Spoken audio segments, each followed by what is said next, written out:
I knew I needed resources if I was going to track down Roscoe Bob Bryant, and hunting Plummer looked like a good way to get rich quick. As the local vigilantes exposed him as the leader of the bandits and put a generous price on his head. Plummer rallied his gang to plunder one last gold mine before making their escape, and that's where I thought I'd find him.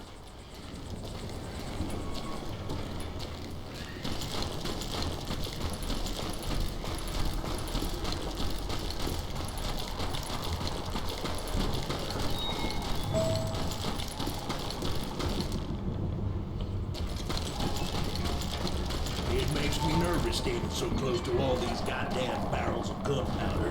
Why would you be nervous? No one has the cojones to come after us. As long as you don't light up a cigar, we're fine. Besides, George is up there on the rocks with that rifle of his. Nothing gets past him.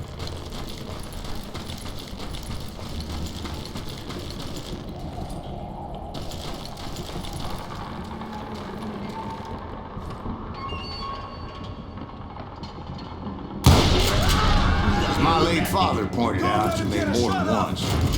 God made men, but Samuel made them equal.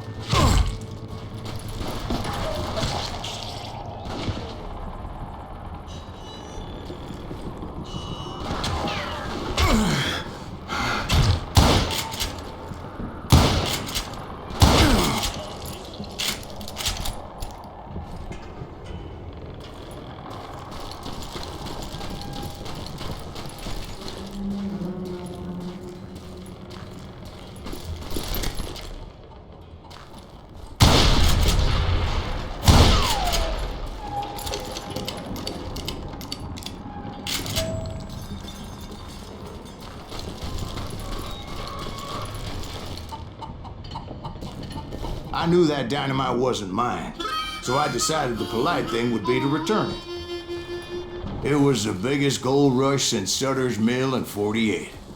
Unfortunately, prospectors weren't the only ones drawn to those riches.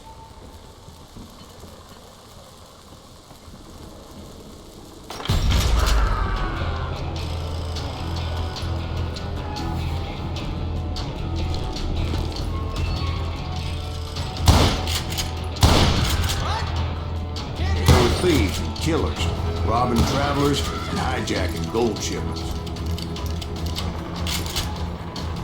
Like those that ran with Plummer. Some were just regular folks I knew from town, drawn by greed and easy pickings. Charlie Crow, the blacksmith. James, who worked in the stable. Sam and Jeremiah Barber, the butcher's sons. Ordinary citizens who lived a double life. Of course, the rest were veterans of the Civil War. Stone-cold killers trained on the bloody fields of Shiloh and Antietam. Plummer had a lot of men on his payroll. A hell of a lot. That son of a bitch pretended to protect the public with one hand while stealing them blind with the other. He set up a defensive perimeter which I had no idea how to breach. Dangerous, desperate individuals. I was outnumbered and in way over my head, but I was too damn stubborn and stupid to realize it. They must have thought I was touched, or had some kind of death wish, seeing as there were barrels of gunpowder everywhere.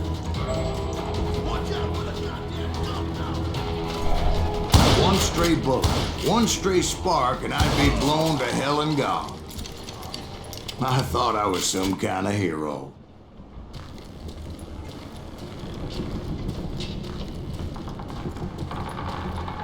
I finally made it past and headed on to meet my destiny.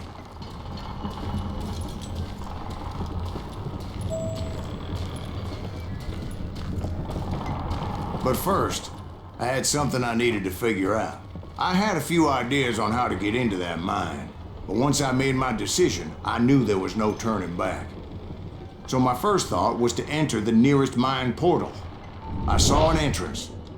Made sense. It was the quickest way in, but that also made it more dangerous, as there would undoubtedly be enemy pickets posted along the way.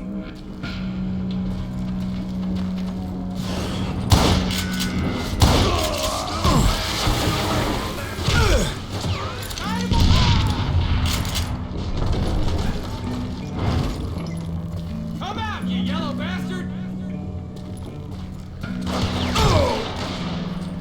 Besides, once you enter a mine like that, it's easy to get all turned around.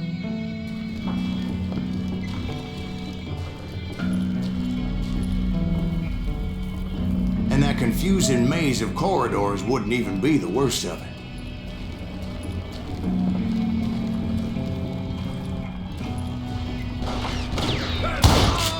Some of those shafts could be as deep as hell.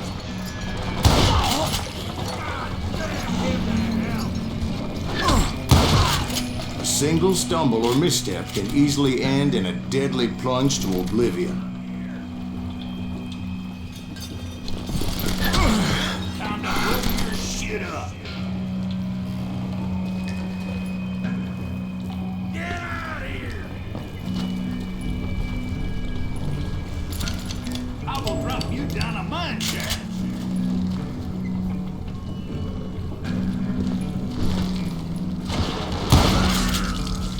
Quick reflexes often make up for a lack of common sense.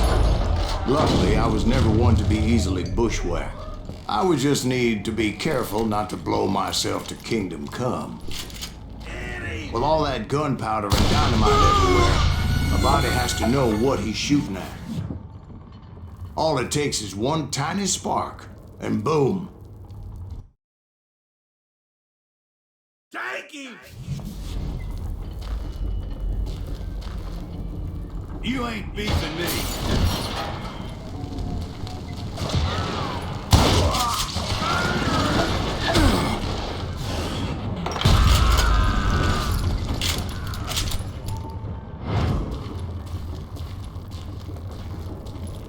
One wrong bullet could have turned that mine into a dad-blasted tube.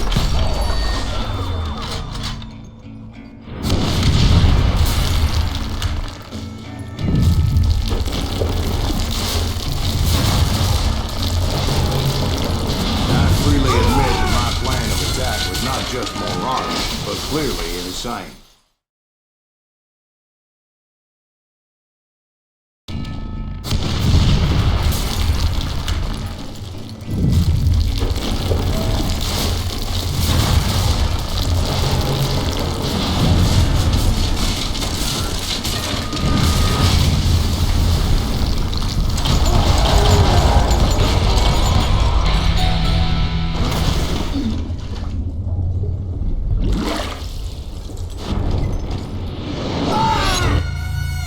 It's a good thing that I abandoned that ridiculous plan before I even tried it.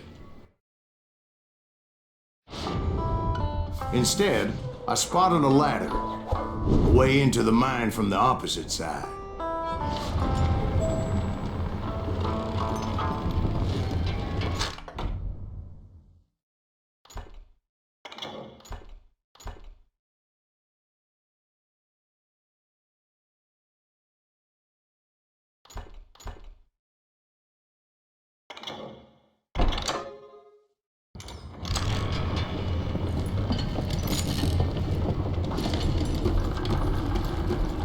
It was a long way around, but that approach seemed more sensible at the time. Of course, being I had a problem with heights, that scaffolding scared the bejesus out of me. Climbing down that ladder required some caution, because even though I had a younger man's reflexes, no man can dodge a damn bullet while climbing down a rickety ladder. I needed to make a leap of faith, which ain't easy when you're suspended between heaven and hell.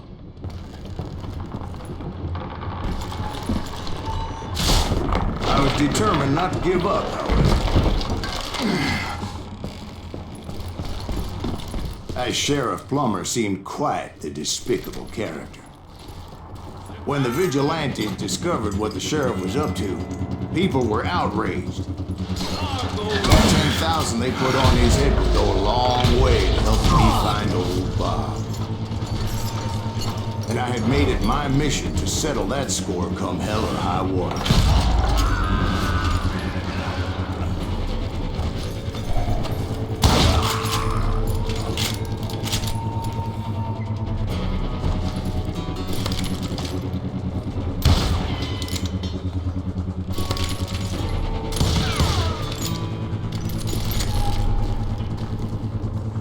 But first, I would have to make a choice. Take the elevator or climb the ladder.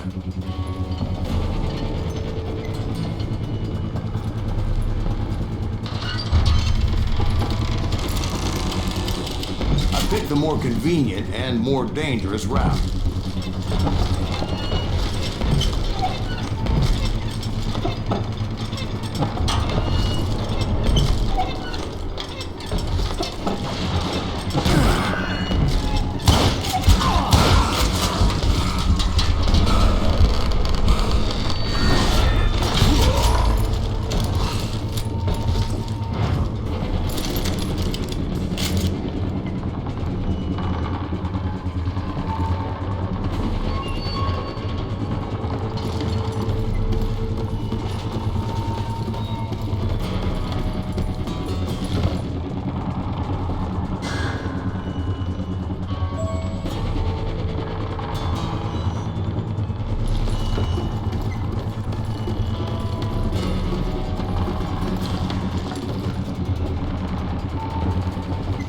Plummer was a mad dog killer, and the people of Nevada City deserved it.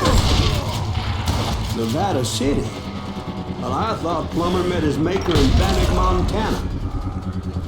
Right, well, he was the sheriff of both places at one time or another, but that's neither here nor there. The point was, taking him down would save a lot of lives, including my own.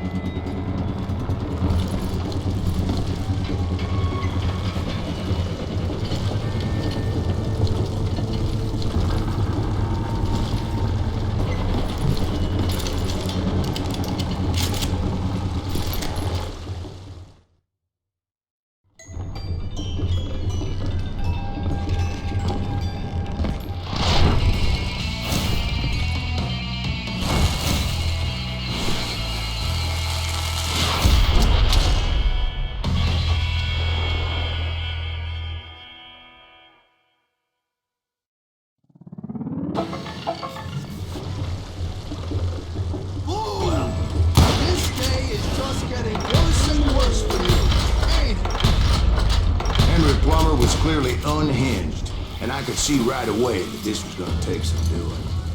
Lot more dynamite than you! This cocksucker is smarter than you look! I need some help here! Come on, boys! Take this cocksucker out!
what you're doing!